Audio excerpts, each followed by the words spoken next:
Hello, everyone. Thank you for tuning in with Jazz That's Me. Um, I just want to say thank you to everybody who has subscribed. We are at 100 subscribers. It might not mean a lot to anybody else, but it means so much to me. So I appreciate you guys. Thank you for watching and thank you for tuning in. Um, I couldn't go live yesterday. I was kind of depressed. I'm not gonna lie to you guys. I had to take a day off and regroup and get myself together. So today, let's get into it. We have a lot to get into. Um, yeah, let's do it, guys. So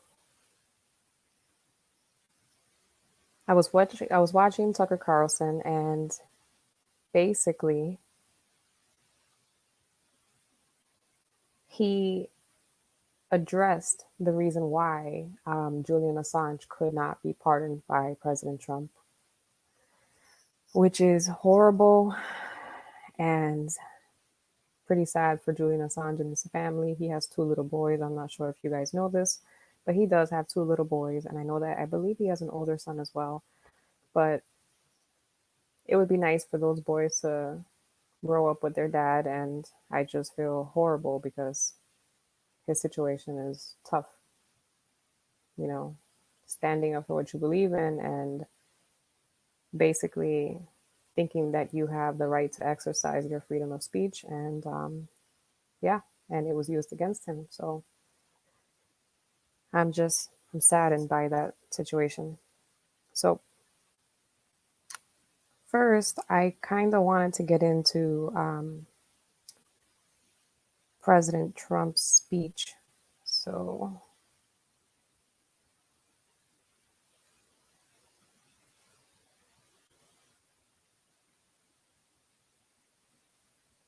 let's see if I can pull that up for you guys and then I can share my screen.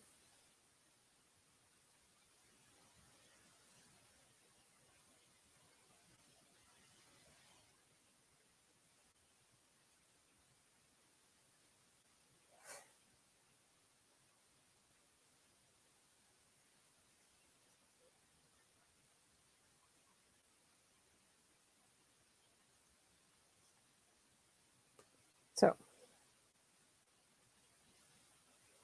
let's share my screen and we'll see what he had to say.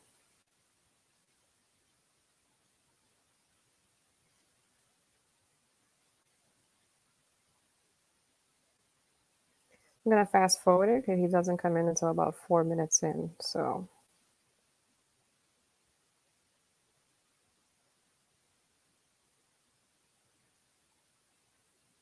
here he is.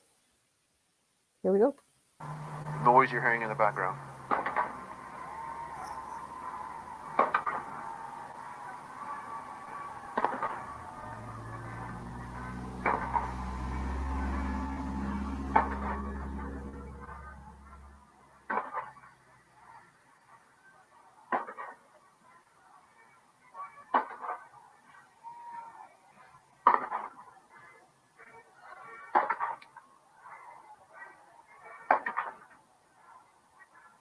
President Trump and First Lady taking the stage.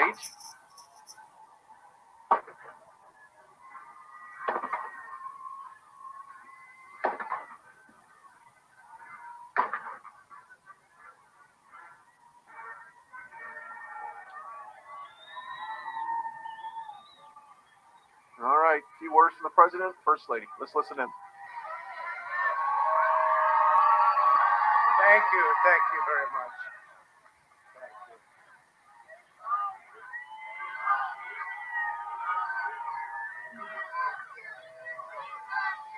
Thank you very much. And we love you. And I can tell you that from the bottom of my heart. This has been an incredible 4 years. We've accomplished so much together. I want to thank all of my family and my friends and my staff and so many other people for being here. I want to thank you for your effort, your hard work. People have no idea how hard this family worked. They worked, and they worked for you. They could have had a much easier life, but they did a fantastic job. I just want to thank all of you, everyone. I want to thank Mark Meadows, who's here, someplace right there. I want to thank Mark. but it's been something very special. We've accomplished a lot. Our First Lady has been a woman of great grace and beauty and dignity, and so popular with the people. So popular with the people. In fact, honey, would you like to say a few words, please? Being your First Lady was my greatest honor. Thank you for your love and your support. You will be in my thoughts and prayers. God bless you all. God bless your families. And God bless this beautiful nation.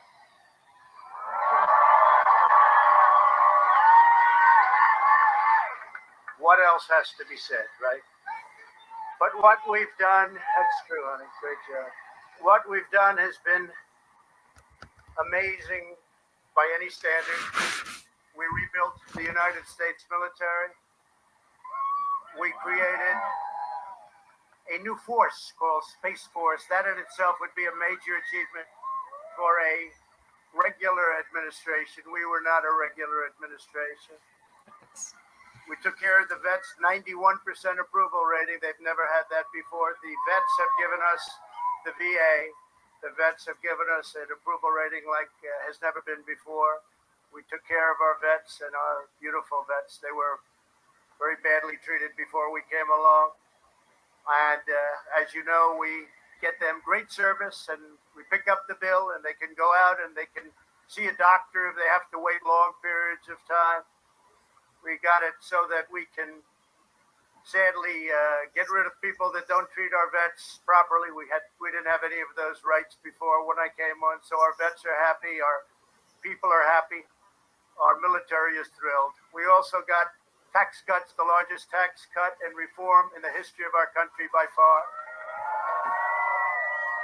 I hope they don't raise your taxes. But if they do, I told you so. And if you look at the regulations, which I consider the regulation cuts to be maybe even more important, that's why we have such good and have had such good job numbers. The job numbers have been absolutely incredible. When we started, had we not been hit by the pandemic, we would have had numbers that would never have been seen. Already our numbers are the best ever. If you look at what happened until February a year ago, our numbers were at a level that nobody had ever seen before. And even now, we really built it twice. We got hit. Nobody blames us for that. The whole world got hit, and then we built it again.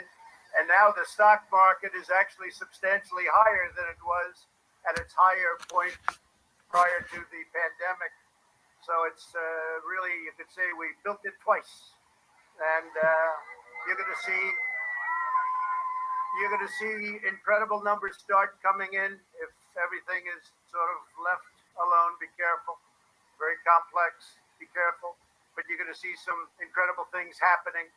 And remember us when you see these things happening. If you would remember us, because I'm looking at elements of our economy that are set to be a rocket ship up. It's a rocket ship up. We have the greatest country in the world. We have the greatest economy in the world. And as bad as the pandemic was, we were hit so hard, just like the entire world was hit so hard. Places that thought they got away with it didn't get away with it. They're suffering right now. We did something that is really considered a medical miracle. They're calling it a miracle, and that was the vaccine. We got the vaccine developed in 9 months instead of 9 years or 5 years or 10 years or a long time. It was supposed to take a long time, many, many years to develop a vaccine. We have 2 out. We have another one coming almost immediately. And it really is a great achievement. So you should start to see really good numbers over the next few months. I think you're going to see those numbers really skyrocket downward. And I can only say this, we have worked hard. We've left it all, as the athletes would say, we've left it all in the field. We don't have to come and say, we'll never say in a month when we're sitting in Florida, we're not going to be looking at each other and saying, you know, if we only worked a little bit harder. You can't work harder. and we had a lot of obstacles, and we went through the obstacles, and we just got 75 million votes, and that's a record in the history of sitting presidents. That's an all-time record by a lot, by many millions. In the history of sitting presidents, it's been really just an honor. One of the things we're very, very proud of is the selection of almost 300 federal judges and 3 great Supreme Court justices. That's a very big. So that's what President Trump had to say for the most part. And I wanted to get into, I know I started off this video with playing, Pamela Anderson, holding up the signs that she did to try to get Trump some attention for,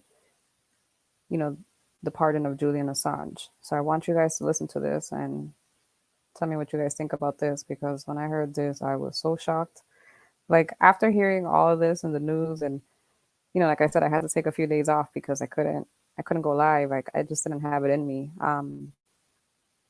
But I'm not gonna let it get me down. I'm just gonna point out everything, and I'm just gonna make sure to get out all the information that I can to you guys as possible. And yeah, I'm just not gonna let it get me down. So let's get into this. So in last night's show and on previous shows, we've told you about the cases of 2 men, Julian Assange and John Carreyrou. Julian Assange is a kind of international journalist. John Carreyrou is a former CIA officer. We should be totally blunt and tell you we're not sure we share the politics of either man. But both of their cases tell you something really important about what's going on in this country, about what matters, and about what the people in charge would like to prevent you from doing. Julian Assange and John Carreyrou both went to jail for telling the truth. Neither one stole classified documents from the US government. Neither one of them hacked into anything. Julian Assange told you a lot about what the US government was doing abroad and told you everything about what the DNC was doing to rig its own primaries back in 2016. Remember the WikiLeaks dump? You know about that because of Julian Assange. And by the way, if you're a Bernie Sanders voter, assuming any of those watching tonight, you probably were glad to know that. Everyone else was lying to you. Julian Assange brought you information that you had a right to know. John Carreyrou, meanwhile, told the truth about what our military and our intel agencies were doing during the Iraq War. Again, you may not agree with his position, but what he said was true. And that matters above all because truth is and must be a defense. If you say something true, you shouldn't be punished because we should value truth above all. In both cases, the men went to prison. And in both cases tonight, as one of his final acts as president, Donald Trump has the opportunity to make that right, to pardon both of them. We told you that last night. We told you it before. We're hearing tonight that neither man, particularly Julian Assange, we don't know if this is true, is likely to get a pardon. Why? Well, apparently because Republicans in the Senate, and by Republicans in the Senate, we mean Mitch McConnell of Kentucky, the leader of Republicans in the Senate, has sent word over to the White House, if you pardon Julian Assange, we are much more likely to convict you in an impeachment trial. Now, is it legal to hold that over a president's head? We're not lawyers. We don't know. It's certainly wrong. But more than that, it tells you everything about their priorities. At a time when this country in some ways is coming apart, we're at a pivot point in American history. And if you're watching this show, you probably feel pretty threatened, and for good reason. There are people on the other channels saying they're going to hunt you down like a terrorist. At that moment, what is Mitch McConnell, your designated defender in the United States Senate, worrying about? He's worrying about protecting the uniparty in Washington, not his party and the Democratic Party in permanent Washington. They're the reason both these men have been locked up, because both these men embarrassed permanent Washington. That's their crime. And his priority in the final hours of the Trump administration is to make certain that they remain punished for doing that. It tells you everything. We don't know what's going to happen in the end. We've got a number of hours left for the president to make that decision. But we want you to know how that decision is being made, because it's deeply revealing. Now, what do you guys think about that? Man, when I heard this, it blew my mind. I'm like, Jesus Christ, this is crazy. What else is going to happen to us? Like, what Like, what is going to happen? Like, this is a sitting president that they're doing this to. And what's the crazy part is that, just in my opinion, if they're willing to do that to them and to go so hard, what happens when, the Democratic people start waking up?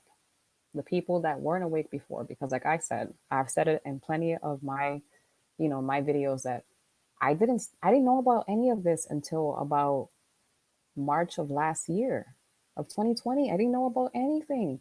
But I started to do my research because things didn't make sense to me. It didn't make sense. Like after this pandemic hit, nothing made sense. So I was just like, wait a minute. Started doing all my research and I'm like, oh my God, I've been asleep this whole time. I feel embarrassed. I literally went to my mother and I told her, Mom, like, and I told her everything that I knew and I found out. And I started crying because I felt like embarrassed that I didn't know any of this stuff. I felt, misinformed and I felt like betrayed. So what happens when they start to realize certain things and things don't start making sense to them either? What happens to you guys? Do you think it's not going to be turned around against you guys? This is not a threat. This is just, wake up, guys. I'm not, like I said, what's happening right now in this country is it's no joke. It's gonna get bumpy. The next 4 years, hold on, because this is gonna be one hell of a ride. So you heard Tucker. If you guys are scared, you should be, because literally this is no joke. But let's keep going. So the Trump pardon and commutations full list. Okay. So I don't know if you guys saw my last video, but I talked about Snoop Dogg, and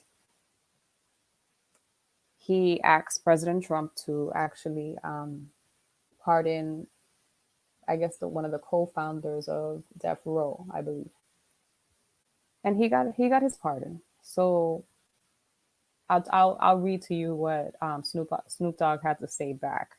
But let's get into the list. So Steve Bannon. Bannon was a key advisor in the Trump 2006 presidential run. He was charged last year with swindling Trump supporters over an effort to raise private funds to build the president's wall on the U.S.-Mexico border. He has pleaded not guilty. White House officials had advised Trump against pardoning Bannon, who left the Trump administration in late 2017. The two men have lately rekindled their relationship as Trump sought support for his unproven claims of voter fraud and official familiar with the situation said. Now, Steve Bannon got one. Elliot Brody. Brody, a major Republican Party fundraiser, pleaded guilty in October to acting as an unregistered foreign agent, admitting to accepting money to secretly lobby the Trump administration for Chinese and Malaysian interests. He has been pardoned. Brody held finance posts in Trump 2006 campaign and on his inaugural committee. Kwame Kilpatrick. The former Detroit mayor was sentenced in 2013 to 28 years in prison following his conviction on 24 charges, including racketeering, bribery, and extortion from a conspiracy, which prosecutors said had worsened the city's financial crisis. Kilpatrick, 50, once seen as a rising star in the Democratic Party, received one of the longest corruption sentences ever handed to a major U.S. politician. Kilpatrick, who was mayor from 2002 to 2008, extorted bribes from his contractors who wanted to get or keep Detroit city contractors, prosecutor said. His sentence has been commuted. Lil Wayne, here we go. Lil Wayne, whose real name is Dwayne Michael Carter, pleaded guilty in federal court in December to illegally possessing a firearm and faced up to 10 years in prison. He was scheduled to be sentenced in March in Florida. A year earlier, the Grammy winner was found with a loaded gold-plated .45 caliber handgun in his baggage aboard a private plane that had landed at an executive airport near Miami. A previous felony conviction made it illegal for the rapper to have the weapon or ammunition. In October, Wayne tweeted a picture of himself with Trump following what he called a great meeting with the president. He has been pardoned. Rapper Kodak Black. Black 23, real name Bill Cohen, Capri is in federal prison for making a false statement to buy a firearm, and released the album called Bill Israel from behind bars. Black pleaded guilty in August 2019 and 3 months later was sentenced to 3 years and 10 months in prison. He is seeking compassionate release. In a since deleted tweet in November, Black promised to spend $1 million on a charity if the president released him. The hip hop magazine XXL reported his sentence has been commuted. Shalom Weiss. Weiss was convicted of billicking 125 million from National Heritage Life Insurance and its elderly policers. Anthony Lewandowski. Lewandowski, a former Google engineer, pleaded guilty to stealing secret technology related to self-driving cars from the company before becoming the head of Uber's rival unit. Jeez. This is not funny, but this is kind of crazy. This guy literally took the information and brought it to Uber first. Wow. In August, a judge in San Francisco sentenced Lewandowski to 18 months in prison, but said he could enter custody once the COVID-19 pandemic has subsided.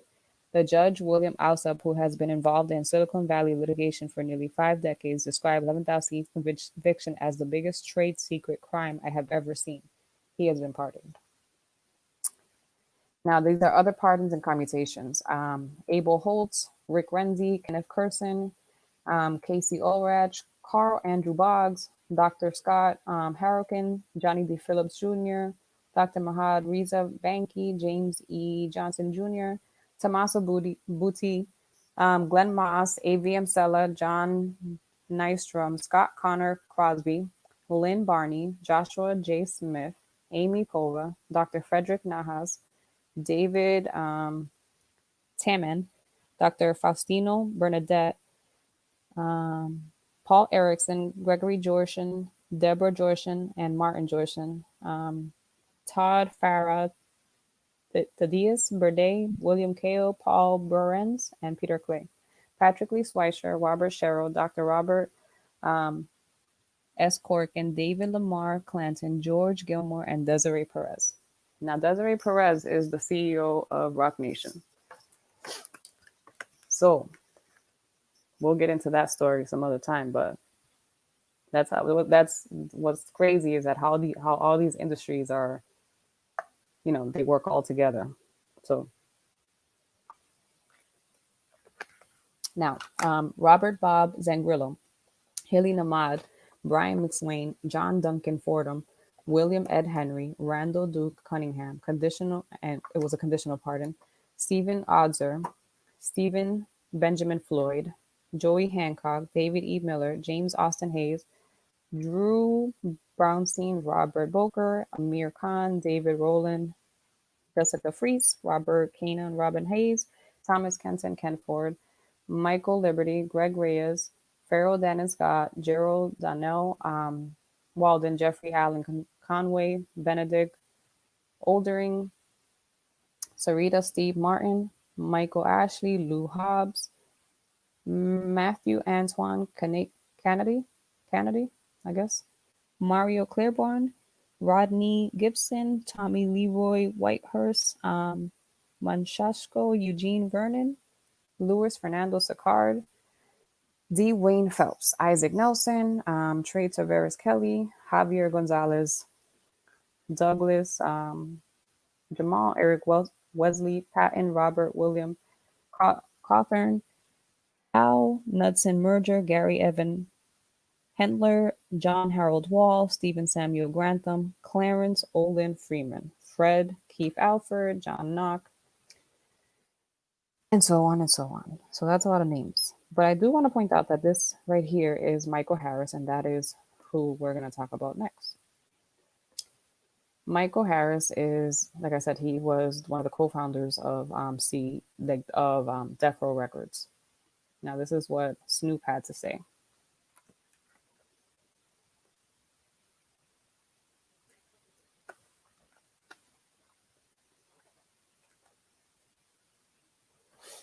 So, according to the New York Post, rapper Snoop Dogg had a message for President Trump and his aides. I love what they did, he said, in granting clemency to Death Row co-founder Michael Harry O. Harris. Harris learned Tuesday that he would be released early from prison on Trump's orders through the White House had not yet publicly said so. The music and marijuana mogul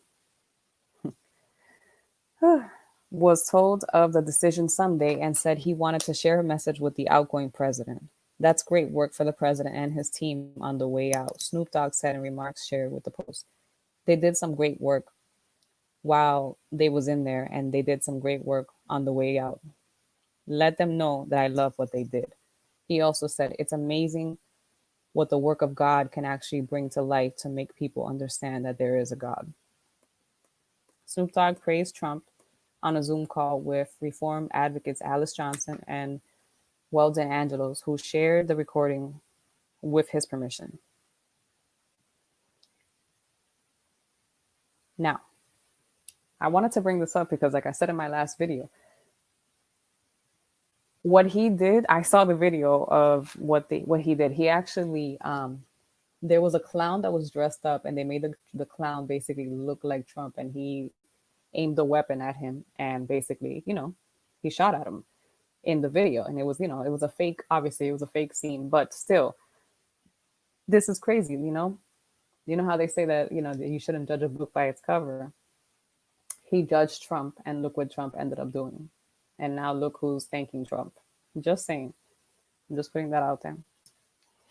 Now, the next video I want to show you guys is, it is a preacher. Now, forgive me if you don't like, if you don't have any,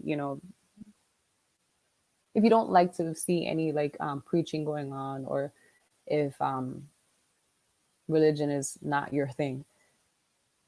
But this minister, this pastor, I'm not sure exactly what he is, a minister or pastor. Give me a second. I wanted to share it because his message was so dead on that I had to share this. I was like, oh my God, this is crazy. So give me a second.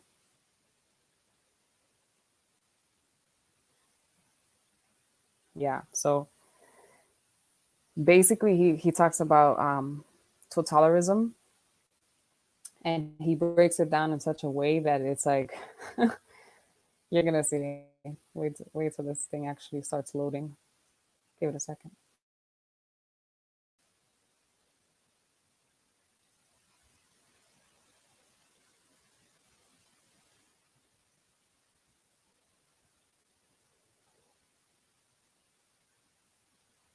Guys, don't forget to hit the like button and to subscribe if you haven't already subscribed. Sorry for the delay.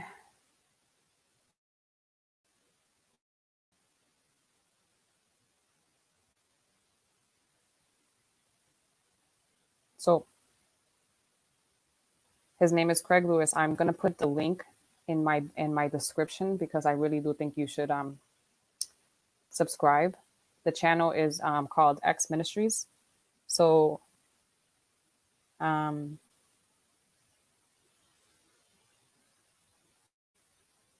so the in the description this says this is an outtake from the sermon Overcoming 2021, Overcoming What's Coming, which will be available on 1/24/21. So the next one will be available the 24th. So I suggest you really subscribe to this guy because he's always dead on when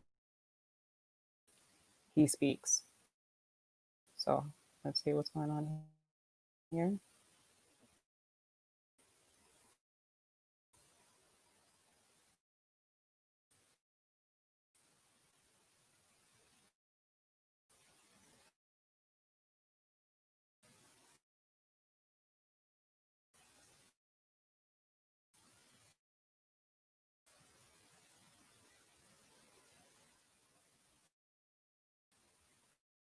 Oh, here he goes.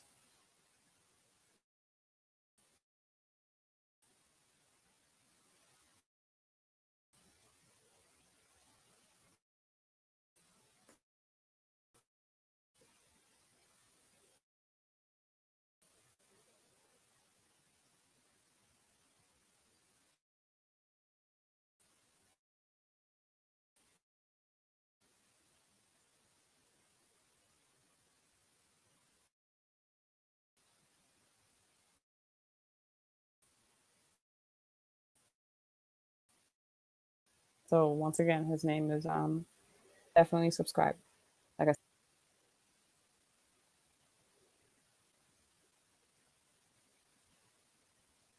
I give me a second, just let me get this video going. Oh, here we go.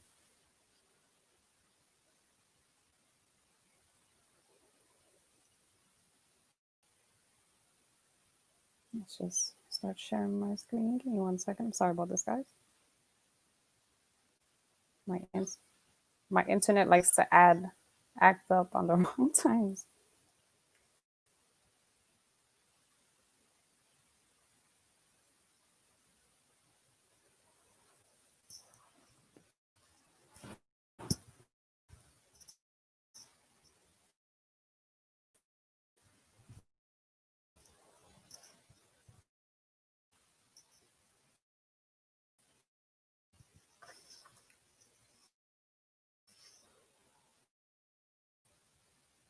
All right, let's see.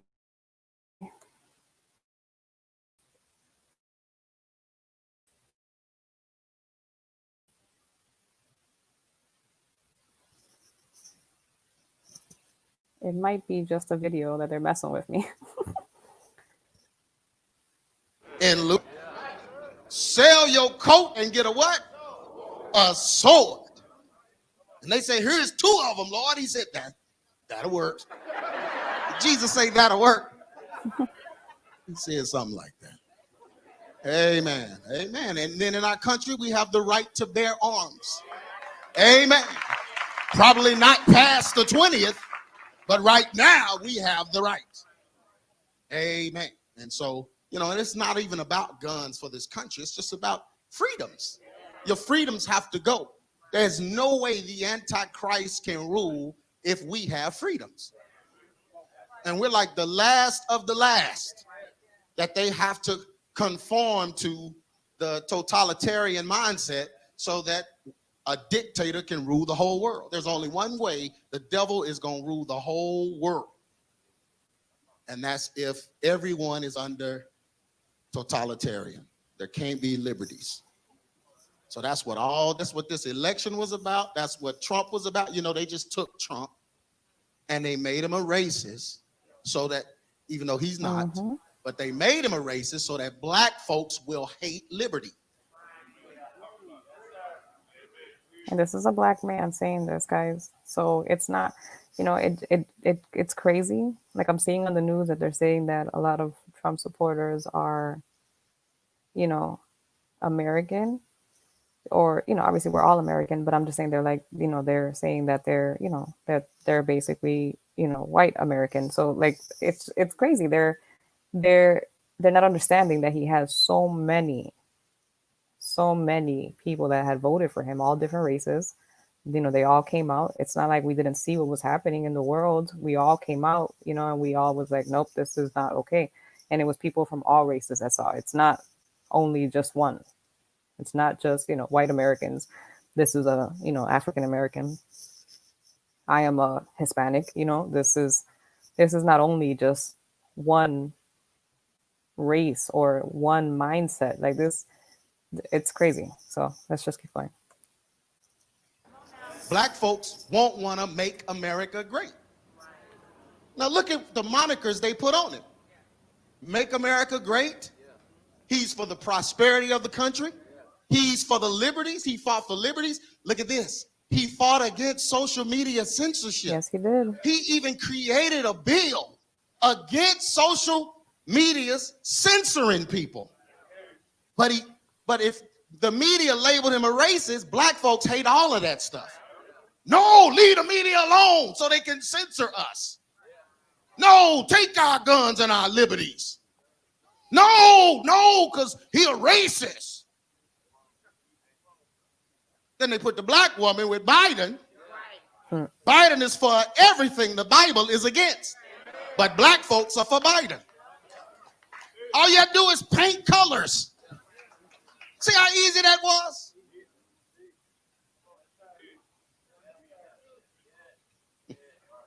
But if you can just paint it the right color and rile Negroes up, They're going to go for the very thing that's going to destroy them. That's happened in every major society in the history of the world except the United States, but it's the United States' turn. The fall of a country. Yeah. Make them accept it. You guys agree? It's the United States' turn, which is sad. Which is when I heard this, I'm like, oh my God! But he's right. Everything he's been saying is just so on point. It's madness. The devil can't make anybody do anything. So you got to make the black folks kill liberty. Why is it about the black folks? Because the spirit came from Africa.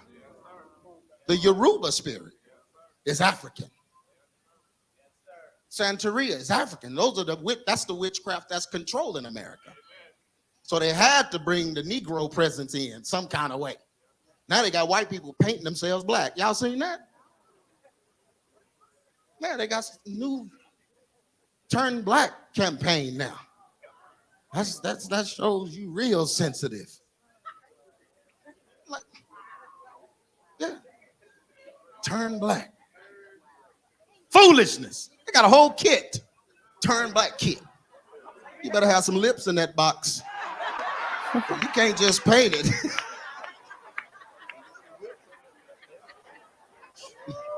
You can't. That paint ain't gonna do it, bro. You're gonna have to do some adjusting to some stuff.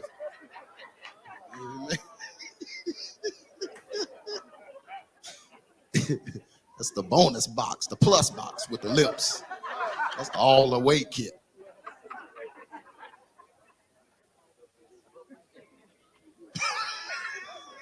That's so stupid. All right, but anyway, so I don't have to sit here and preach no political message. I'm not here to do that. I'm just letting you know what the Lord showed me. And it's just plain and simple. The black preachers are against God. Now, how you a preacher against God? Had one of them say, and this is the dumbest thing ever. Yeah, if they act like all they want to talk about is aborted babies and babies in the bodies, but we need to talk about putting black folks in cages. What's more important? Who's in cages? Who's in cages? How many black people in here in cage?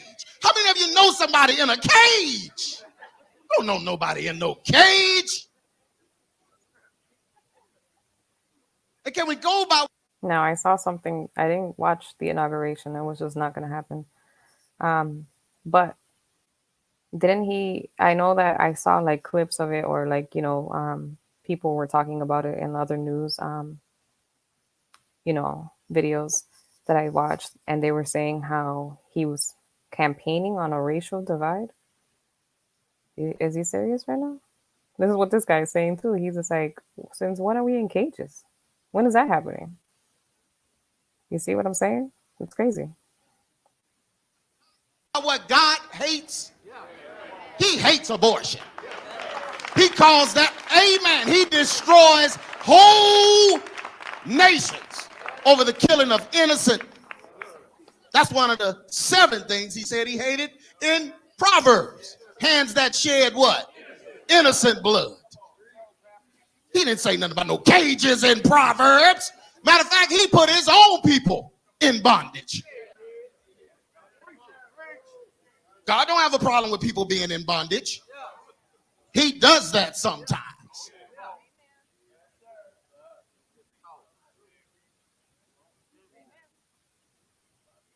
Hey, he figured if Paul can go to prison and write half the Bible or a big portion of the Bible for standing up for Jesus, folks can get locked up for acting a fool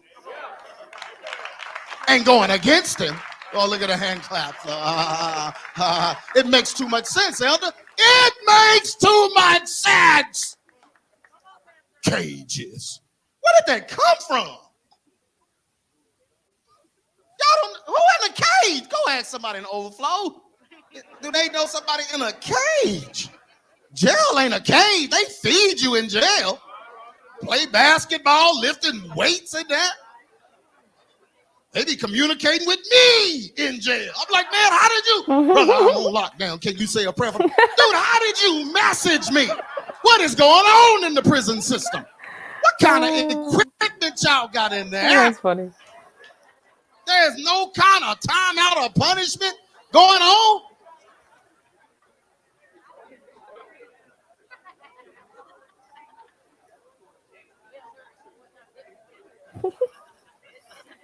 Well, yeah, just, yeah. Just gonna push the transgenders and the immorality, everything immoral. And preachers are just lining up behind it, all because of skin color. Oh, I thought you were deeper than that. I thought you had more sense than skin color. We ain't special. So, what do you guys think about that? He had some good points, and I agree with him. You know, it's crazy. Is it America's time to be, under this duress, like under this, craziness, under somebody that's going to control us, allegedly? Is it our time? What do you guys think? I don't know.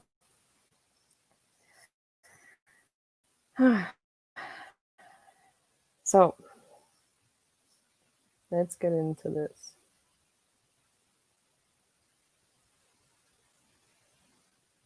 Once again, I want to thank you guys for subscribing.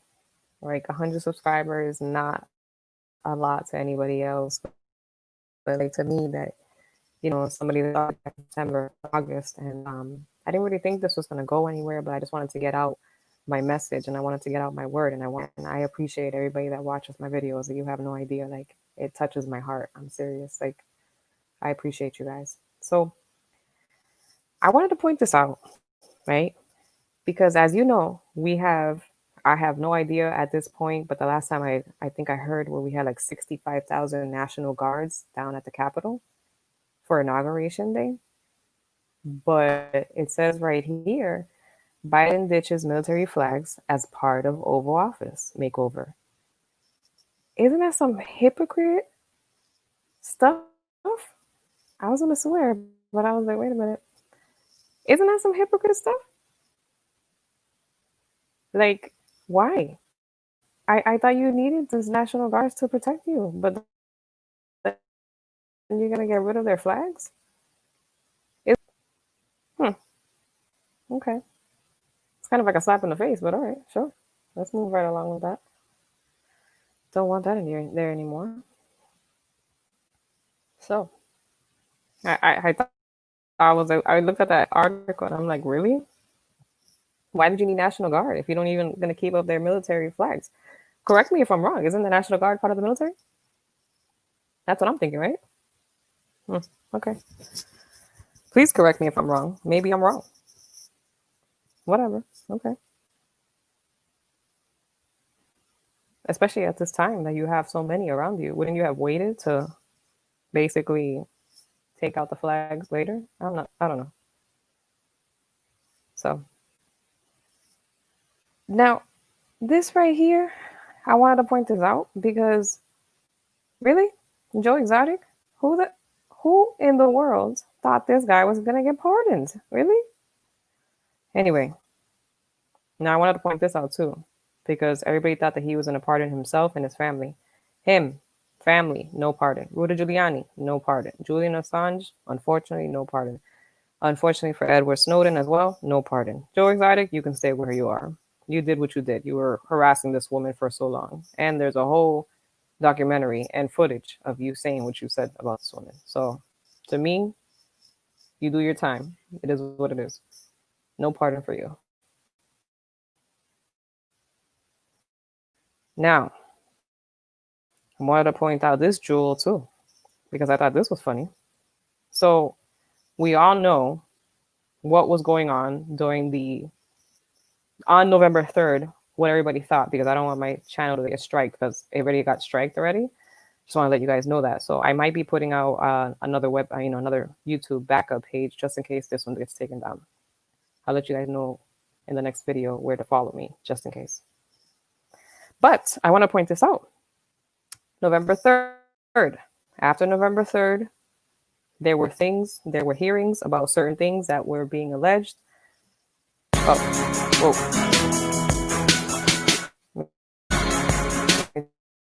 Take this off.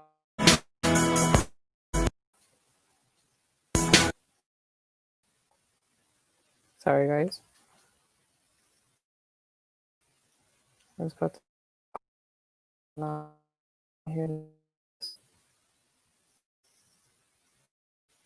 Come on.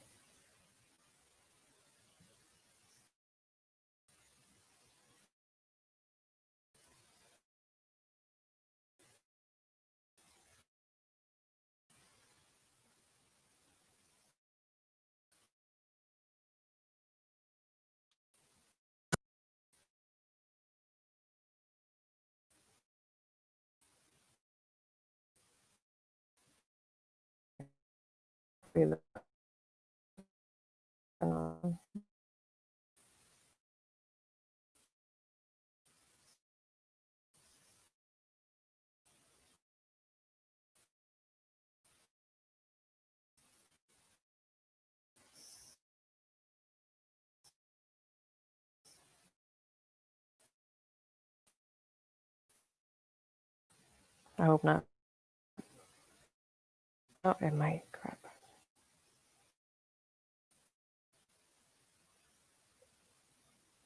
Well, anyway, let me just declined a Biden cabinet position. Now, isn't that a little strange, Anna? And then she gets offered a cabinet position. I'm just saying this is all alleged. Whenever this video decides to, let's see. So here is Atlanta Mayor Keisha Lance Bottoms declines Biden's cabinet position. Joe Biden reportedly offered Keisha Lance Bottoms a position in his cabinet, which the Atlanta mayor turned down. Mayor Keisha Lance Bottoms was honored to have been offered a role in the cabinet, which she respectfully declined. Rashad Taylor, Bottoms Senior's advisor, said in a statement to the Atlanta Journal-Constitution. Okay.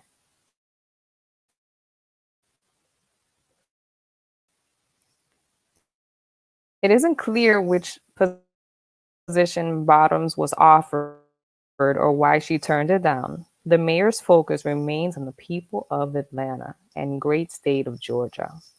Taylor continued, out of respect for the process and other candidates under consideration, no additional comment will be forthcoming on this matter at this time. So basically, I turned it down. No more questions. Okay. On Friday, December 11, speculation arose on social media based on a tweet from reporter that Bottoms had been offered the position of ambassador to the Bahamas. She was never offered the ambassadorship, Taylor said, refuting the social media claims. The Biden transition did not respond to questions about which staunch supporter of Biden's vice president win the state during the Democratic primaries, Georgia in the general election. Convenient, right? I thought so. Get her off my screen. What do you guys think? Because you the primaries and the election? I don't know, guys. Am I alone on this? So this little gem here. Oh, guys, it gets even better. So this was a retweet from David Harasani. Did we not need assistance 2 weeks ago? Good question. Dylan Byers. New at NBC News, Amazon has extended offer to President Joe Biden to assist with national COVID vaccine distribution. Now, in a letter, let me give my opinion after. Let me just read this. In a letter to @POTUS, Amazon Consumer CEO Dave Clark says, Amazon stands ready to assist you. Really? Really now, Amazon? Hasn't this been effect since March of 2020 of last year? But now is when you offer? How convenient. You gotta be kidding me. I can't deal. So this is the letter that he sends him. Dear President Biden, congratulations to you and Vice President Harris on your inauguration. As you begin your work leading the country out of COVID-19 crisis, Amazon stands ready to assist you in reaching your goal of vaccinating 100 million Americans in the first 100 days of your administration. As the nation's second largest employer, which you should have done this back in March, Amazon has over 800,000 employees in the United States, most of whom are essential workers and who cannot work from home. We are proud of the role our employees have played, which I appreciate Amazon too. I'm not going to lie. I do order from Amazon, but this right here is some hypocritical crap that you guys should have done in March. This is some BS. I'm not going to read the rest because it's just annoying me at this point, and I don't want to talk in that voice. But seriously, look at the hypocrisy, guys. This is crazy. This man could have helped. This company could have helped a long time ago. It's ridiculous. Moving right along from Amazon because seriously.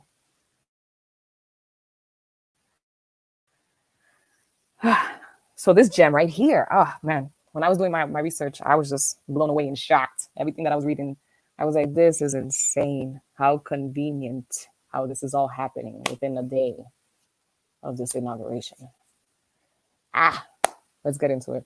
So it says, unknown Flynn leaker to walk as DOJ drops investigation. So this man went to jail, got framed, and now the person that put him in there that's it. It's over. There's not going to be no investigation. That's it. It's just quietly done. Boom, out the window. Nobody cares. Next 4 years, nobody cares. So Flynn and his family were terrorized,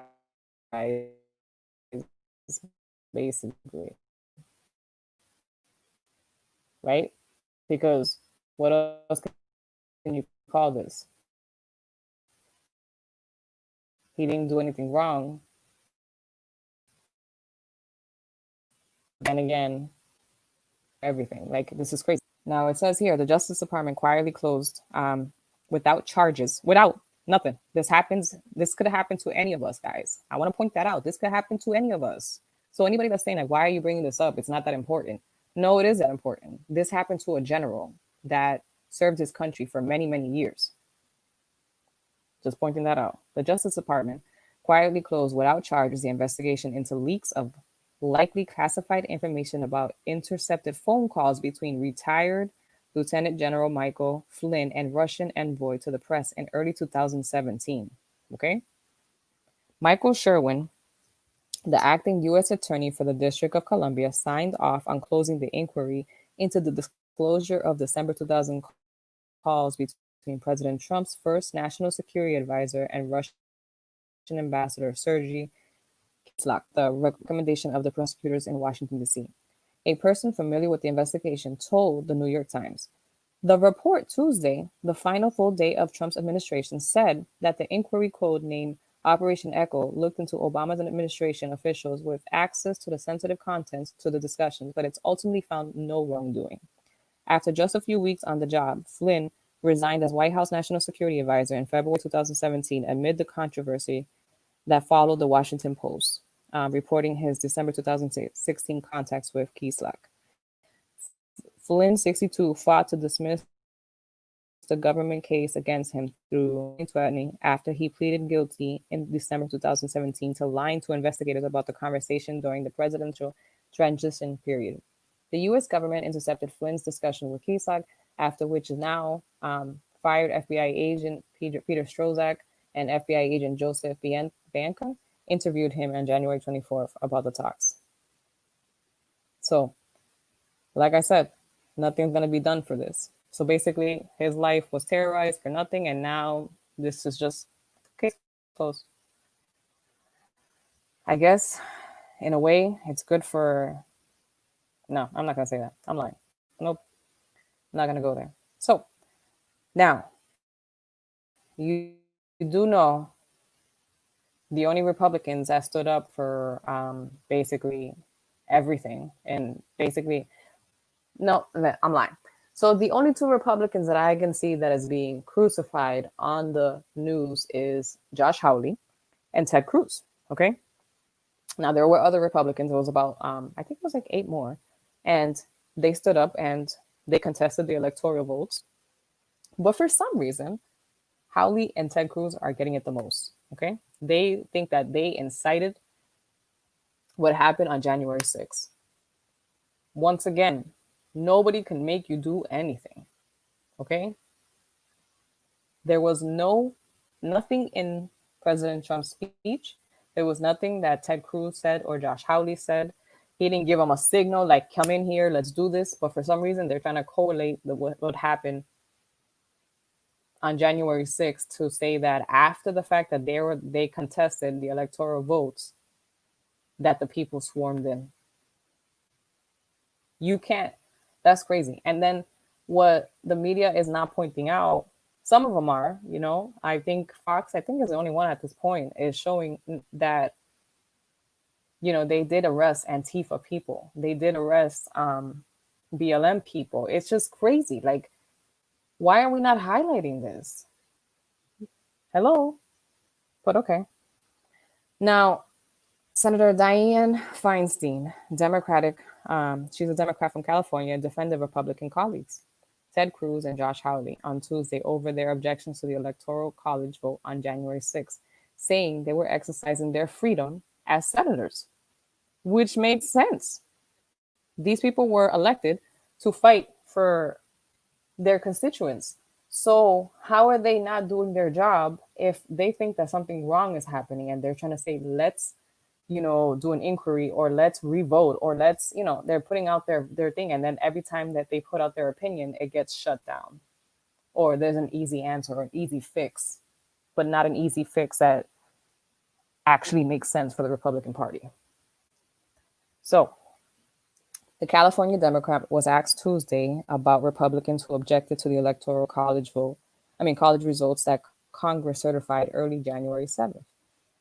After a pro-Trump insurrection. It drives me crazy even reading that resulted in 5 deaths have been cleared from the Capitol. Republican Senator Ted Cruz of Texas and Josh Hawley of Missouri led the objections to President-elect Joe Biden's victory, even after members of Congress were forced to hide from their rioters and have faced calls for censure or punishment as a result. Feinstein, however, defended their right to object, calling Senate debate the highest level dialogue in democracy. I think the Senate is a place of freedom, Feinstein told reporters at the Capitol. And people come here to speak their piece, and they do. And they provide a kind of leadership. In some cases, it's positive. In some cases, it maybe not. A lot of that depends on who's looking and what party they are in. But it's an important place to have this kind of dialogue. It's probably the highest level dialogue that you can get in an electoral body. So she defended them. Thank God, at least.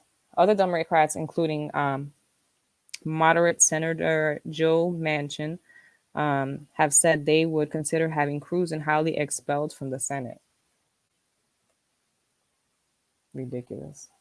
Senator Minority Leader Chuck Schumer, of course, who will soon take over as Majority Leader, recently pushed Feinstein out of her leadership position in the Senate Judiciary Committee after she perceived as having been too civil towards Supreme Court Justice Amy Coney Barrett and toward Republican colleagues on the committee.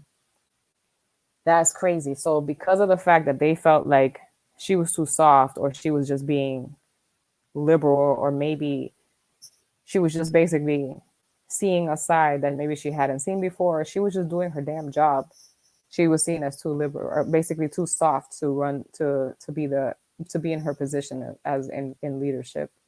So they pushed her right out. Well, Diane, I appreciate that you're actually standing up for what you believe in and you're not letting yourself get pushed around. It's ridiculous. Crazy.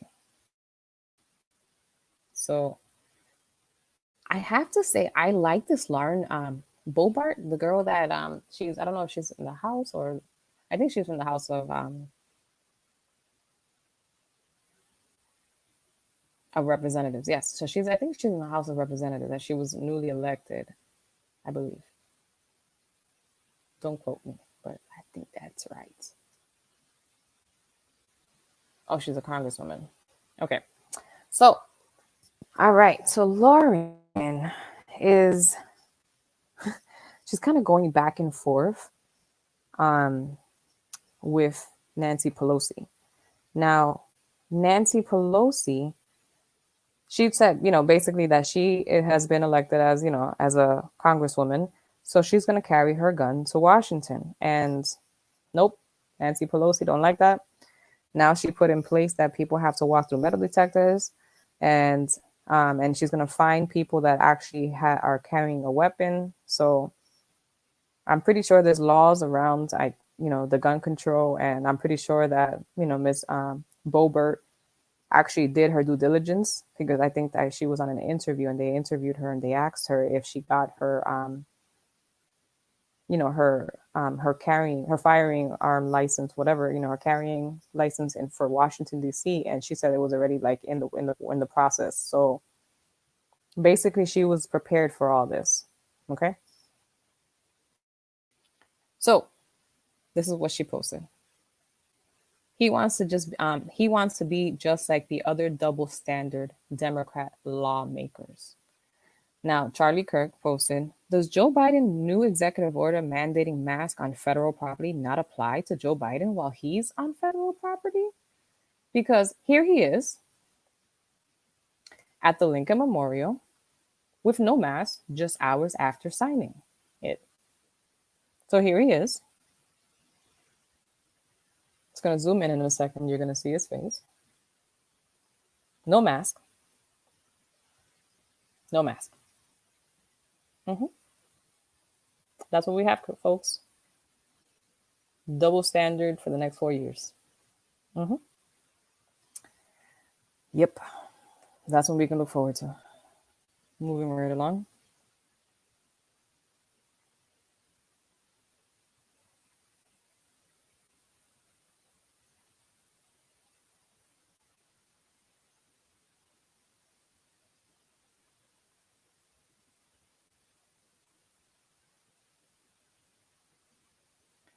Now, I got to get into this because this poor woman. Now, if you guys don't know who Tara Reid is, she came out a few years ago, and she wanted to stand in her truth. And she basically told the world that Joe Biden allegedly sexually assaulted her. Now, I don't know what happened with this story. I'm not sure if it got swept under the rug. I'm not sure. But this is what she had to say. Instead of talking about saving the country show, he should be held accountable for his actions. Tara Reid, who accused Joe Biden of sexual assault, says watching his swearing in was unspeakably hard.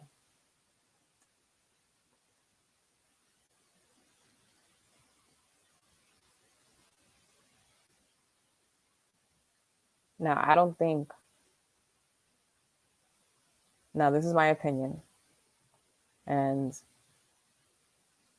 but why would she keep going with this if she really didn't, if her story wasn't true? You know what I'm saying? Like, this is a high and powerful man. So for her to be saying this, she is very brave. That's all I have to say. Sarah Reid, who accused President Biden of sexual assault, said watching him get sworn into office was unspeakably hard, despite her liberal political beliefs. I will not be silenced. Instead of talking about saving the country so, he should be held accountable for his actions, Reid said. The hard part is, I believe in many policies that will move forward as I am a progressive independent, but it is unspeakably hard to watch the man who assaulted me get the most powerful position in the land. Okay. Reed said she would continue to stand in solidarity with all the survivors coming up against such power, something she said was hard to do when she accused Biden of assault that allegedly occurred nearly 3 decades ago. Coming forward about being sexually harassed and assaulted in 1993 when I was Joe Biden's staffer was excruciating on so many levels, Reed said. Biden used his power and resources with certain media to erase me and silence me. In March, Reed accused the then president candidate of kissing, touching, and penetrating her with fingers without consent when she was one of his staffers in 1993. Now, this is all alleged because I have to say that. Biden said, I'm sorry, Biden has denied the allegations, saying that the assault never happened. Biden said that while women should be believed or at least have their cases taken seriously, the truth was the only thing that mattered at the end of the day. Mhm. But Biden's denial stands in stark contrast of what he said about Supreme Court Justice Brett Kavanaugh's accuser, Kristen Blasey Ford, insisting that people should start off a presumption that the story was mostly true. Now, if he's saying that, what do you guys think now? Is Tara Reid's story mostly true? For a woman to come forward in the glaring lights of focus nationally, you got to start off with a presumption that at least the essence of what she's talking about is real. Whether or not she forgets facts, whether or not it's been made worse or better over time, Biden said at that time. The White House did not immediately respond to Washington Examiner's request for comments. Whew. Tara, keep speaking your truth. Whatever I can do to help you, let me know. That's all I have to say because this is crazy. This shouldn't be happening to women. Women should be able to say what they have to say. Like, I took a class this year and basically the teacher broke down how women's rights, how far women's rights have come. And I was just kind of shocked because, like I said, wasn't paying attention, wasn't really thinking about it. And how things used to be back then. And then having conversations with my older family members talking about certain things women had to put up with and they had to stay quiet in order to keep a job or, feed their families. And it's just disgusting. I'm glad that things have gotten a little better, but we still have a lot of way to go. So, Georgia Rep, Marjorie Taylor Greene for conservative values on Capitol Hill. Freshman lawmaker, businesswoman, and mother, Marjorie Taylor Greene, is standing up for American ideals in her first weeks at the U.S. representative for Georgia's 14th congressional district. Before she was elected to Congress, Greene was actively involved in her community while running a construction business with her husband. So far, Greene has co-sponsored 4 pieces of legislation, which upheld several of her campaign promises. America is the greatest country in the world. We need conservatives in Washington that will keep in that way, Greene said. I'm running to stop gun control, open borders, the Green New Deal, and socialism. Okay, so that's what she said. So I'm running to stop gun control, open borders, and the Green New Deal and socialism. So she's basically trying to fight hard because she knows she can see what's coming, just like a lot of us do. Okay? So the Socialist Democrats, the incoming administration, the DC swamp, and the Silicon Valley cartel are looking for any reason to implement communist Chinese-style spying and censorship on the American people. So this is one of her quotes. Greene has always been a fierce advocate for the Second Amendment rights. She joins more than 150 other representatives in co-sponsoring a bill to expand concealed carry laws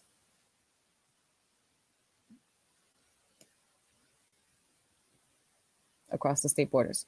Meanwhile, Green is following through with her campaign promise to hold DC lawmakers accountable and crack down on career politicians. In a joint resolution, the representative, along with other House lawmakers, proposed term limits for members of Congress. Okay, so this is one of her posts on Twitter. The Socialist Democrats, the incoming administration, the DC swamp, the DC cartel are looking for any reason. Okay, I just read that. So,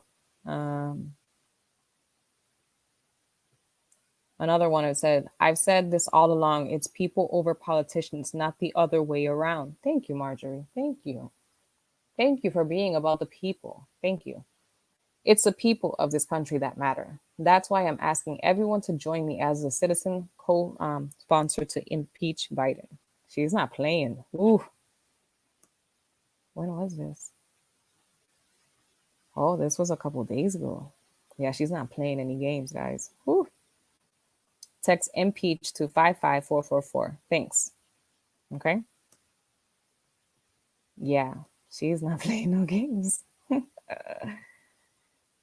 The first term Congresswoman also defended President Trump by joining with nearly 200 House Republicans to oppose Democrat efforts to impeach him again.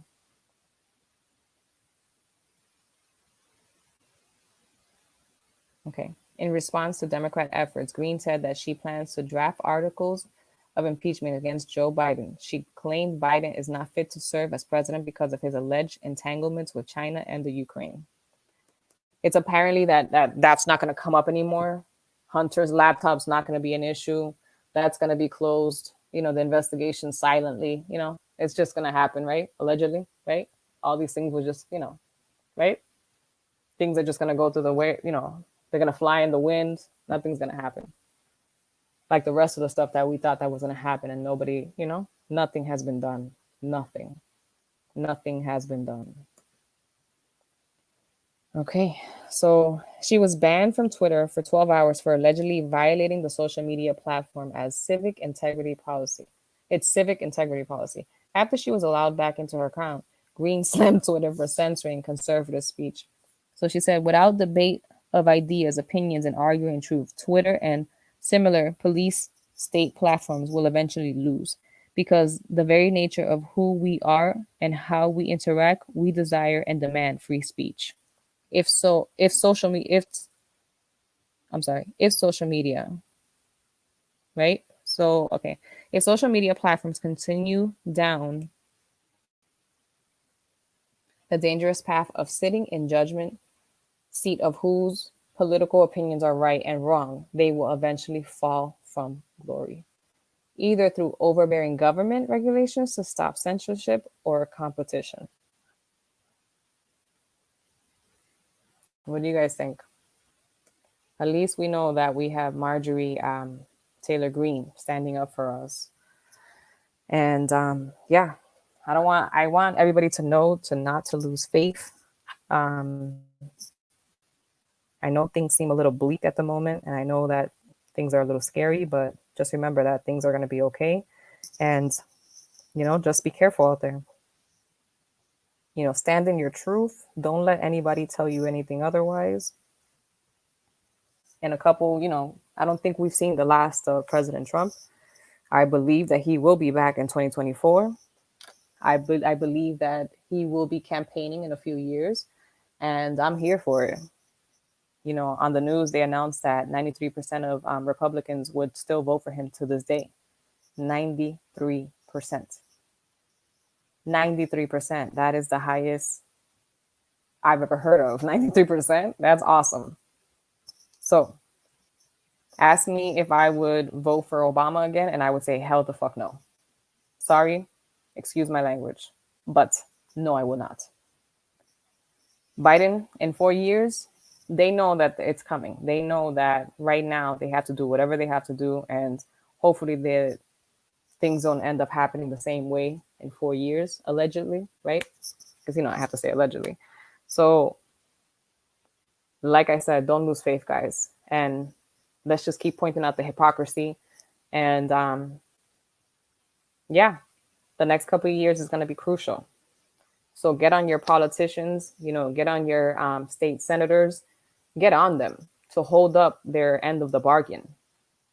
Get involved in the community, figure out where the funds are going, try to do whatever you can, because we as the people need to let them know that we're watching and that we're here for it. We're not going to do anything violent, but we will be there to point out the hypocrisy, and we will point out the truth. So thank you guys for watching. And once again, thank you to my 100 subscribers. I appreciate every single one of you. So have a good night, have a good morning, have a good evening, or whatever time you actually listen to this video. And I'll be back tomorrow pointing out more stuff and getting into the truth. So thank you for tuning in with Jazz That's Me.